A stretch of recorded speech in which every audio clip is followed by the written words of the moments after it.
It is said that Haydn expressed the desire of having the slow movement of the symphony played at his own funeral. While it seems that this is in fact apocryphal, I like to think that the idea comes from the serenity conveyed by this particular piece. Right after, the excitement takes over again in a fast and furious finale. Hello everyone, I am Gianmaria Griglio and I welcome you to a new episode of Conducting Pills. If you're new here, this channel is all about classical music score analysis and conducting tips. I want to thank all of my patrons for making this series possible, and now on with Haydn. After the turmoil of the first two movements, Haydn gives us a moment of peace with a beautiful Adagio in E major. The first phrase, split in a bar structure of 4+4, is serene and airy. Notice how much that jump of octave in bar 2 opens it up.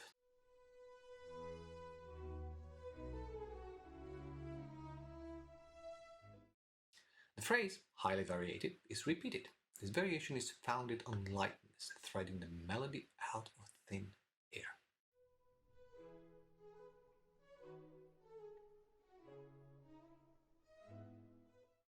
Only at the end of the phrase we hear the winds entering for the first time in the movement, where a 2+2 bar phrase closes the episode on an E pedal. Notice the triplets in the second violins becoming part of the first violin's line. These triplets will gain more importance later, transforming into a prominent figure.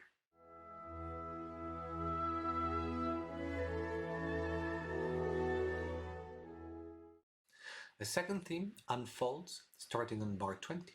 Again, it's pure serenity, with the first violins singing in their mid-high register.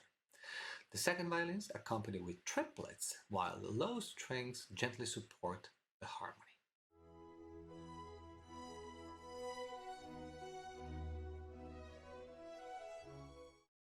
The triplets are transformed, and from a mere accompaniment become the dominant element.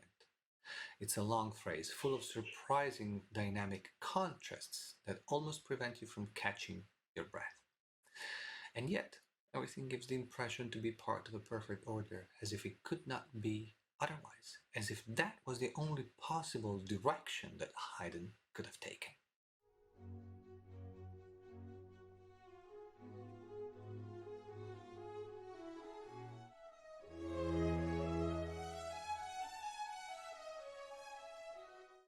This beautiful, gorgeous moment takes us to the coda of the exposition, where the triplets return to be an accompaniment in the second violin's part.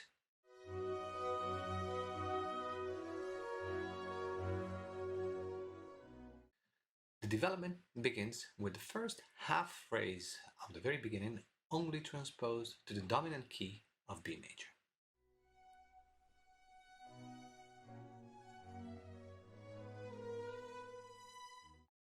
But soon things change, and with the D natural we fall into the sadness of B minor. Haydn brings back the triplets as an accompaniment in the second violins, while the first violins weep on top. Again, the line is very delicate, interrupted by short rests in a very long sighing.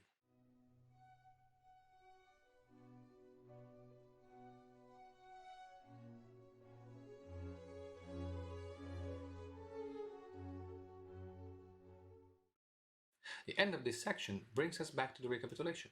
However, Haydn cuts the very first episode, landing directly on the bridge characterized by the entrance of the winds, and further on remaining in the home key of E major.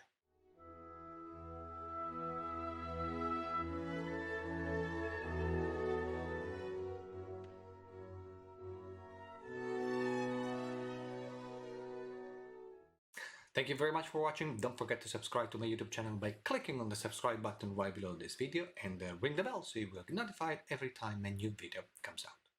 For more in-depth analysis, conducting technique and conducting exercises, look on my website where you can find more than 100 videos, and follow my Facebook group. And if you want to support this series, you're always welcome to do so on Patreon. All the links are in the description. Let me know in the comments what you think about this piece, if you have any suggestions for future videos, and I will see you in the next episode of this series. In the meantime, please continue to enjoy music and be well. Ciao!